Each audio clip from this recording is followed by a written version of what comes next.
This is just the beginning. Welcome to the Future of Greening Industry virtual event. I'm Hope King, business reporter at Axios. I'm coming to you from New York, New York. Thank you to HSBC for making this conversation possible, this conversation on climate initiatives from both a policy and business point of view. Welcome to our audiences on Facebook, YouTube, Twitter, LinkedIn, and on Axios.com. To join the conversation today on Twitter, use the @Axios handle and hashtag Axios Events. Over the next 30 minutes, I will be joined by my colleague, Ben Gieman, as we unpack global sustainability initiatives across the private and public sectors, key learnings from the White House Climate Summit, as well as what these investments mean for the future. Our first guest is the founding partner of Global Optimism, as well as the former executive secretary, United Nations Framework Convention on Climate Change, Christiana Figueres, joining us from San Jose, Costa Rica. Christiana, hello. Hi, Hope. Thank you for the invitation, but I'm not joining you from San Jose. I'm joining you from the Pacific Coast in Costa Rica. Much more beautiful than our capital city. That's right, and you can hear the ocean behind you. Well, thank you again for being here with us today. I want to start with your observations from your work, your tremendous work, to get over 190 countries together on this issue of combating climate change. What was the overall sentiment then, and how have things changed now 6 years on? Well, the overall sentiment in 2015 was, first of all, remarkably different to where we were in 2009 when we came out of the debacle of Copenhagen. And in 2015, we were really at a high when 195 nations came together unanimously for the first time in the history of the United Nations to adopt a very ambitious, legally binding environmental treaty that will accompany the decarbonization of global economy over the next few decades. That has been hailed as a historic achievement and was made possible by just thousands of people who worked for years on that. So we were definitely on a high on that one at that point. Now, 6 years later, Hope, we are now beginning to see, if I just fast forward to where we are today, we're beginning to see what has now been recognized as the Paris effect, where we have actually turned the risk and reward equation that we had before the Paris Agreement, where action on climate change was considered a burden, a cost, very difficult, a sacrifice. We have now understood that it continues to be a responsibility to act on climate change, but the opportunity has now grown on the horizon. So the risk-reward equation has dramatically shifted, and there's no better proof point for that than the fact that there is a new coalition, alliance of financial sector institutions covering $70 trillion, who have come together under the Glasgow Alliance, and they will be having their place in Glasgow at COP26 in November. But they have come together to say, we understand risk and reward, and we are decarbonizing our financial portfolios to zero net by 2050 at the latest. They're doing that because they understand that it's way too risky to not do it. There are too many potential stranded assets, and they're also doing it because they understand that the injection of social and environmental responsibility into financial decisions makes those financial decisions perform much better than the opposite. How would you characterize the willingness for these countries to work together? As again, you've had to bring everybody together, and looking at what's happening now, the observations from the White House's summit on climate. Well, I wouldn't say that we're unanimous now, but we are building critical mass. Biden's climate summit last week for Earth Day was absolutely critical on two accounts, Hope. First, it was Biden's moonshot, very, reminding many of us of Kennedy's moonshot. But this moonshot to actually take the United States to 52% reduction, which means taking the entire energy generation system of the United States to zero carbon by 2035 and massively electrifying transport, among other measures. That is Biden's moonshot. And it has the advantage that it will have direct positive impact on the US economy. It will create millions of jobs and it will make the US economy much more competitive in a decarbonized global economy. So for the US, a moonshot, which is why so many of us celebrated that. For the world, also a moonshot, because what the collection of leaders who came together last week have done is they have actually standardized now that 50% reductions by 2030 is the standard that they're all holding each other to. They have shifted their focus from 2050 to 2030. So let's call that 2030 is the new 2050. And they have really landed on 1.5 degrees as being the maximum temperature rise that they will allow.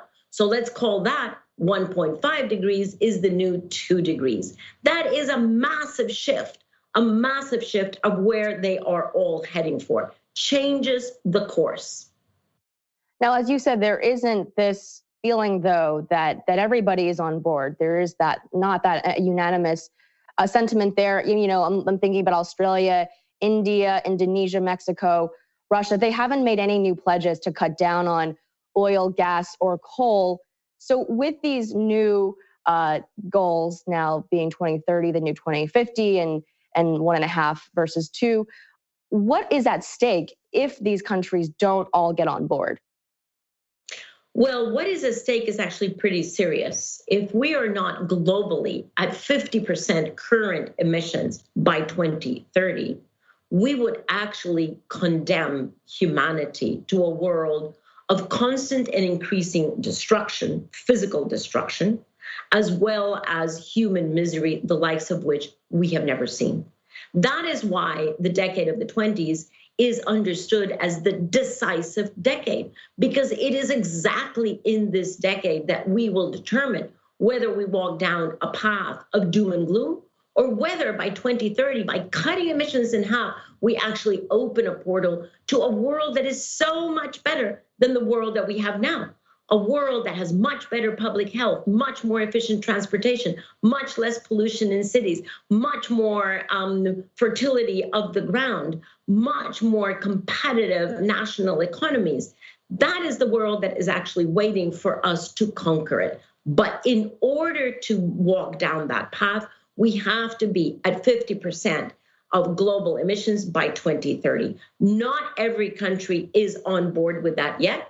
But we have a growing number of companies and financial sector institutions that are assuming that path in order to help out and in order to bridge the gap. I actually expect all countries will also join in due time.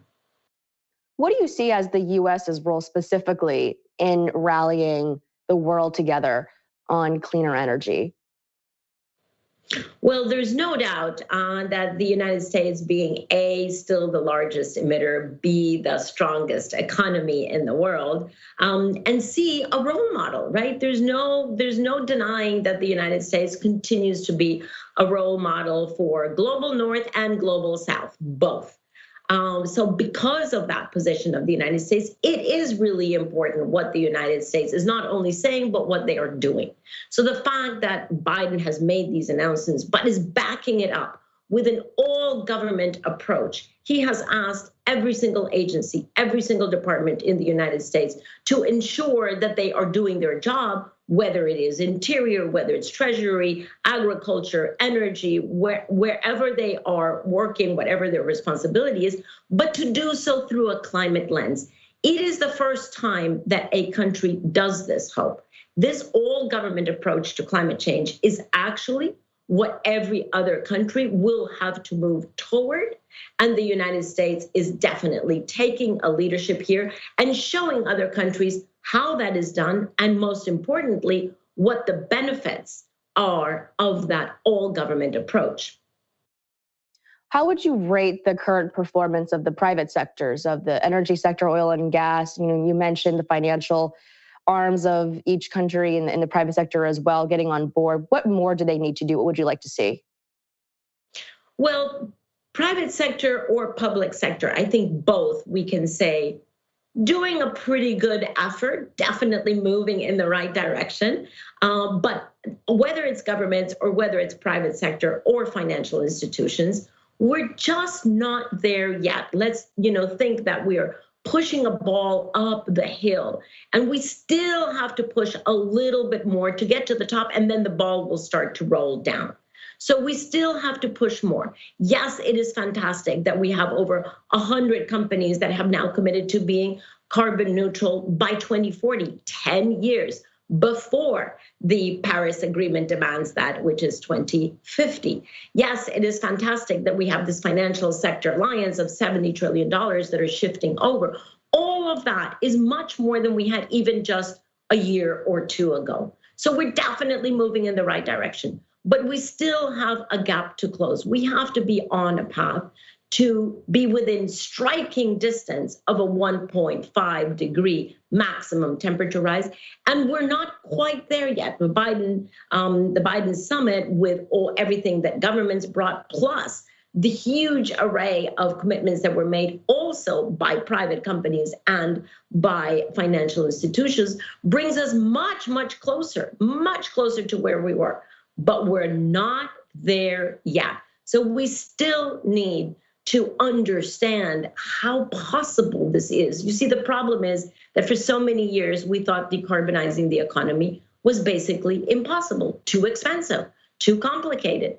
And the fact is that with the advance of technologies, with the shift in capital, and with the policies that we already know, this is entirely possible. So we have to shift our attitude, get on to moonshot attitudes, and make this happen. And we're not very far from there. Like it, moonshot attitude to close that gap. Christiana, thank you so much for spending time with us today. Thank you. And next, we have a view from the top segment with my colleague, Chief Revenue Officer at Axios, Fabrizio Drummond. Thank you, Hope. I'm Fabrizio Drummond, Axios Chief Revenue Officer. I now have the pleasure of bringing a conversation with Jerry Keefe, Head of Global Banking Americas at HSBC. Jerry, welcome to Axios. Thanks, Fabrizio. Appreciate you having me. Oh, thank you. Climate change has made several headlines this year. It's a core focus of President Biden's agenda. Can you share with us how does HSBC plan to support the world on a transition to a net zero economy? Sure. Look, I think we've made a couple of key commitments here at HSBC. The first is we've committed to be net zero in our own operations by 2030.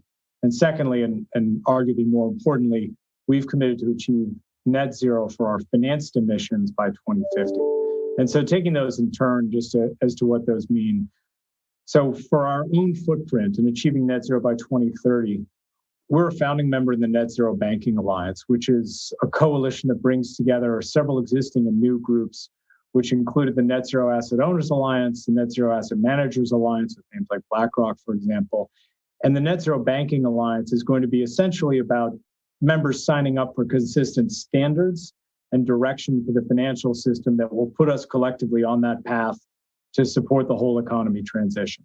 Secondly, as it relates to our own activities, we've put in place a program with a company called CDP, which is designed to tackle our supply chain. About 90% of our greenhouse gas emissions are attributable to activities that take place in our supply chain before things kind of get to us.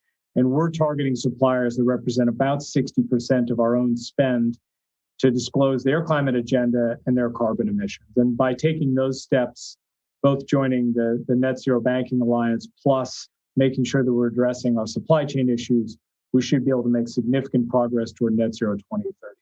And then on the goal of net zero and financed emissions by 2050, this is obviously a much bigger and more ambitious goal.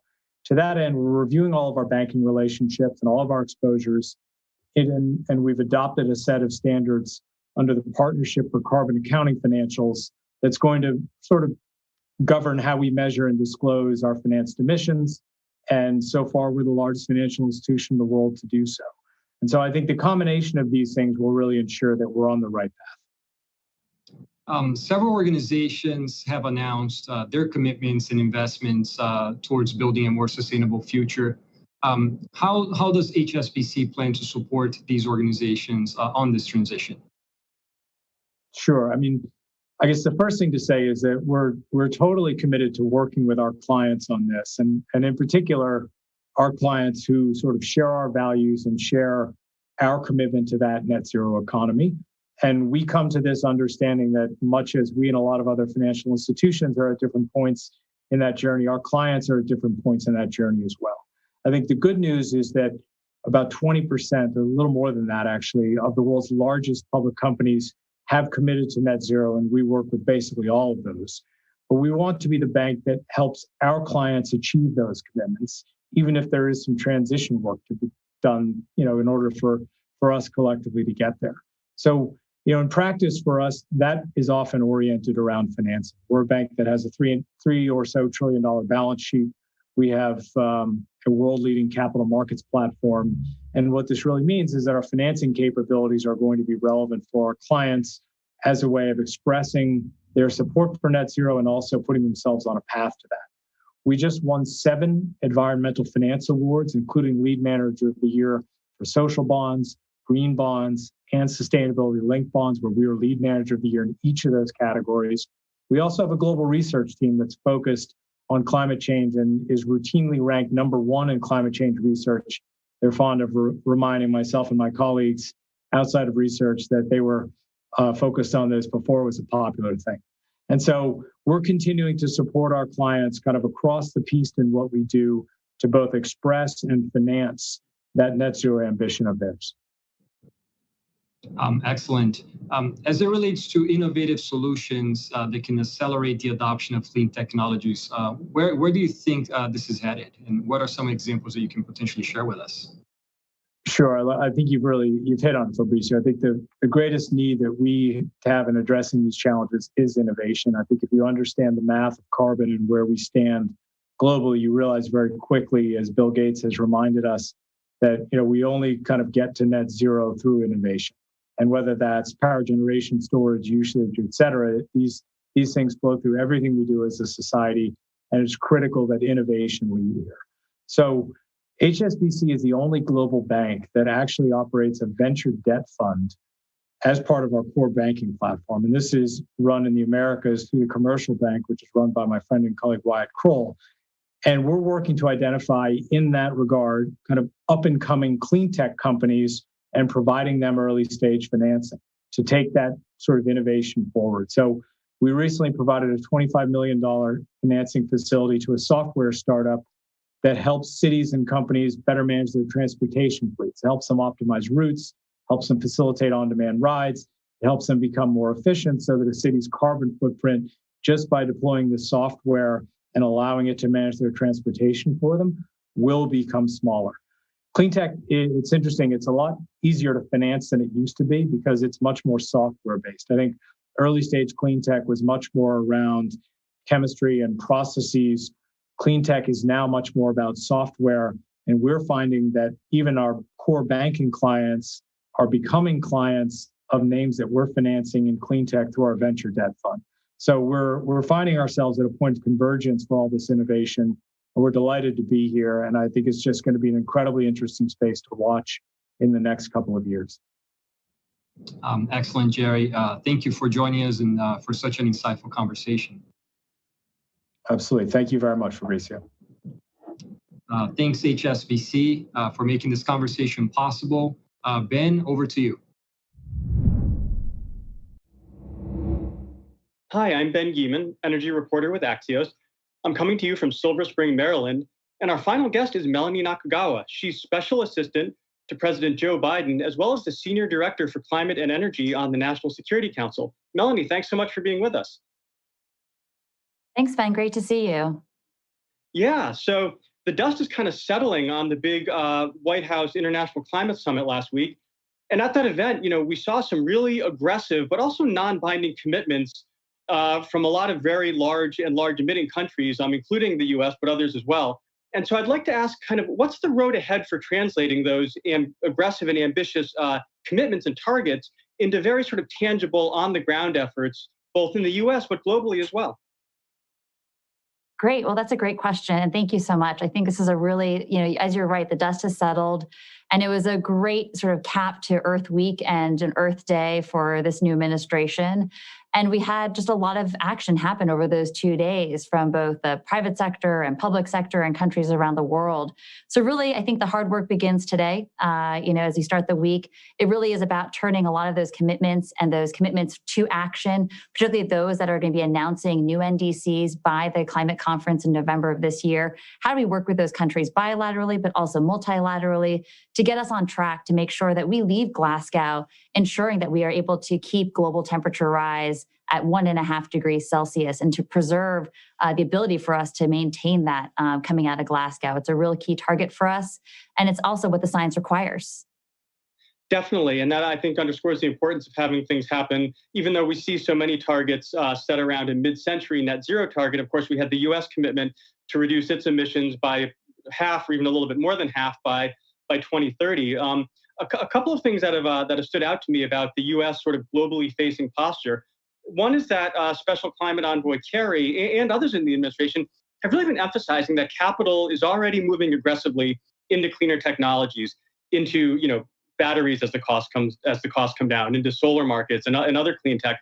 But at the same time, the White House is asking Congress to make what are some very large and significant new investments for both domestic emissions cutting steps, but also for international climate finance as well. So that's kind of a long-winded way of asking, does the U.S. ability to carry through on its emissions pledges and help other countries cut their emissions, are those very dependent on congressional action, or does the U.S. have sort of strong levers that it can pull using its existing authorities?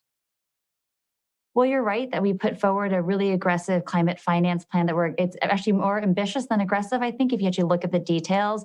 You saw at the summit announcements like from the Development Finance Corporation, so-called DFC, that they're going to go to net zero by 2040, which makes them ahead of pretty much every other G7, G20 country out there in terms of their commitment to net zero. You also heard DFC talk about around a third of their financing by 2023 will be in towards, I think 2023 or 2024 will be climate aligned. So you've got entities like that are mobilizing private capital, and they're a great resource that takes the limited and strategic use of public resources and mobilizes that with private capital towards climate aligned investments. There also is the congressional question that you asked as well, and we are going to work closely with our friends in Congress. As you know, I used to work in Congress as well, and I know the delicate balance of working with them and ensuring that we have their support as we move forward with making these strategic investments.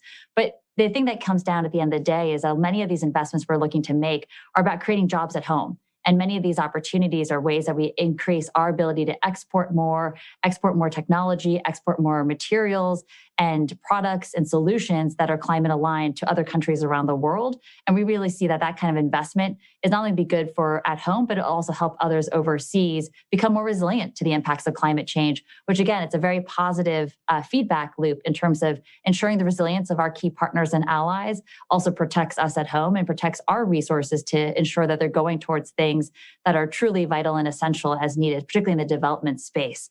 And so a lot of these investments that we're looking to do and that we have announced so far, whether it's the doubling of our climate finance or the tripling of the adaptation component to that by 2024, those are all key investments that we think, and we'll be working with Congress on to ensure that we get that done and can be done collaboratively, frankly, in many ways. We're also working with the private sector. At the summit, you heard many private institutions talk about what they're going to be doing. And at the end of the day, we know that public capital gets us only so far, but the trillions that are needed to be shifted into climate-aligned solution really come from the private markets. And so we had a session focused solely on how do you mobilize climate finance from the billions to the trillions and how you shift that. And that was really a demonstration of our partnership and the excited partnership we want to have with other key players in this space. Yeah, definitely. That was one of the things that stood out to me about both the summit and also the days immediately preceding it was a lot of emphasis from Special Envoy Kerry and others around the role of not only the private sector sort of writ large, but the role of the finance sector in particular, banks, asset managers, investors. And I know that the U.S. Took part right ahead of the summit launch in the launch of the Glasgow Financial Alliance for Net Zero. And so I know that a focus on finance and Wall Street is going to continue. And I guess one question I have about that, how do we make sure that these financial institutions, which have been setting their own very sort of aggressive targets and commitments, kind of continue to sort of hold to these? I think Carrie has talked about how to hold them accountable. But also, in addition to boosting their finance for clean technologies, should large banks in the US and abroad be setting really like firm dates for when they phase out their fossil financing? It's a great question. Prior to coming back into government, I actually worked in the investor industry, if you will. And that's a key question we asked ourselves back in my previous role, which was first, how do you measure and monitor the impact you're having with your investments? How do you make sure that they are truly delivering a climate impact and an impact that is actually a positive impact at the end of the day? We're really looking at, to the point that Secretary Kerry, or Special Envoy Kerry had mentioned, which was the accountability piece, is really understanding where are they investing, how are they investing. I think I saw a stat recently that last year, even in venture capital alone, it was the highest year from the earliest peak, which was in 2018. I think it's somewhere around $16.5 billion went into climate solutions or clean tech, if you will, last year alone from just the venture players. And so that coupled with, I think I saw another anecdote from the Bloomberg New Energy Finance team, about $500 billion, I think, went towards the energy transition. So you're absolutely right. We've really kind of shifted, and the momentum is already built around the financial momentum behind moving towards climate solutions and climate positive investing opportunities. That's already happening. This also what's happening is a shift away from fossil fuels as well. Many of the private banks, whether in Japan or I think Korea most recently, both public and private sector banks have already made the announcement that they are also looking to shift away from some of these fossil aligned investments. That coupled with what the public sector is doing, which is also shifting away from fossil aligned or fossil investments as well, is they're all sort of, kind of creating a snowball effect of one, a shift away from a lot of the fossil investments, a shift towards the climate aligned ones. And collectively, that also is all under the rubric of Paris aligned investments. We all know that we have this target of 2 degrees, or frankly, 1.5 degrees, that's capping and overarching all of our engagements writ large. And so if we really want to get to a decarbonized energy transition to make that truly happen, it's going to require both an investment away, but an investment towards where, frankly, you're seeing far more action both in Wall Street as well as from investors, family offices, philanthropies, and now the public sector has joined very vocally in that shift. And so you've got really all the different types of asset classes and investors all moving towards whether it's a net zero by a specific date or simply starting the process towards net zero. Part of the summit was really about how do you accelerate in 2021, the road to Glasgow, which ends in 2021. But frankly, as you also mentioned a few minutes ago, the 2020s. I think I saw a great quote recently that said, 2030 is the new 2050. And I couldn't agree with that more. This is really, 2020s is the decisive decade for action.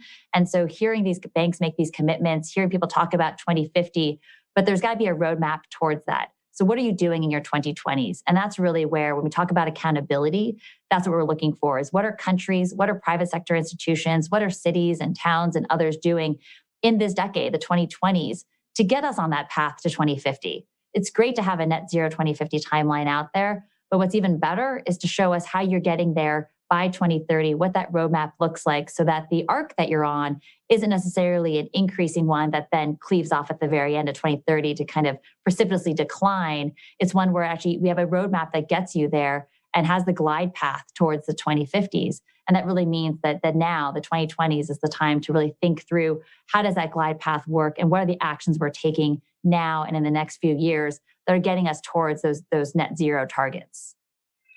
Thank you. And I think, of course, one of the very important actors in that effort is going to be the place that was one of John Kerry's final stops before the summit, which was China. Certainly the world's largest carbon emitter. U.S. officials have been emphasizing that the U.S. on its own is only approximately 15, not just only, but okay, second biggest emitter, but 15% of global emissions. The biggest source is China. I guess one of the things I'm wondering about China is that, Kerry's meetings produced this joint statement of commitment, which I thought was really significant given some of the other tensions that we have with China. But on the other hand, the International Energy Agency recently found that China's coal use rose even during the pandemic year, and are going to still be higher this year. So I guess that's a long-winded way of asking, is the glass half full or half empty when it comes to China, the world's largest emitter? Well, I'm an ever optimist generally in climate. And I think if you've been working in climate change as long as I have, you have to be an optimist if you're going to stay at it. And so it's obviously half full in the sense that we know we can do it. We know that the joint statement that Secretary Kerry, Special Envoy Kerry, committed to and got done in his last trip to China, that coupled with China's announcement at the summit on its position on coal financing, these are important steps forward from a country that is the world's largest emitter. And it's about making progress throughout this year. It's not just about one event or one moment or one statement, but it's really these habits of cooperation and these habits of conversation that build up to ultimately what will be announcements in Glasgow or announcements in following year. But it really is, these steps that we need to take over the next, again, this decisive decade, they're going to get us there in the right place, especially when it comes to the U.S.-China relationship. But frankly, broadly speaking, we have to, as the top three emitters, even U.S., China, India as well, all of us collectively need to start to make that progress towards whether it's better ambition targets, whether it's actually reaching, in the case of India, the 450 gigawatt renewable energy target. It's about how do we actually not just talk or make commitments on paper, but put the policies and plans in place, like the AJP here, the American Jobs Package here in the US. How do we put these plans in place that actually help move us forward towards implementing our climate goals and our clean energy investments, both at home and overseas? Definitely. Well, there's an awful lot to get done both this year and this decade. So I don't want to take up more of your time. Melanie, thank you so much for being with us today. Thanks so much. Thanks for having me. And thank you all for joining us this afternoon for another virtual conversation that has made everyone smarter and faster. Thank you to our sponsor, HSBC, for making this event possible. And for more information or to sign up for our energy and climate newsletter, Axios Generate, please visit axios.com/newsletters, or you can find it on the Axios app. Thank you all for joining, and we'll see you soon on axios.com.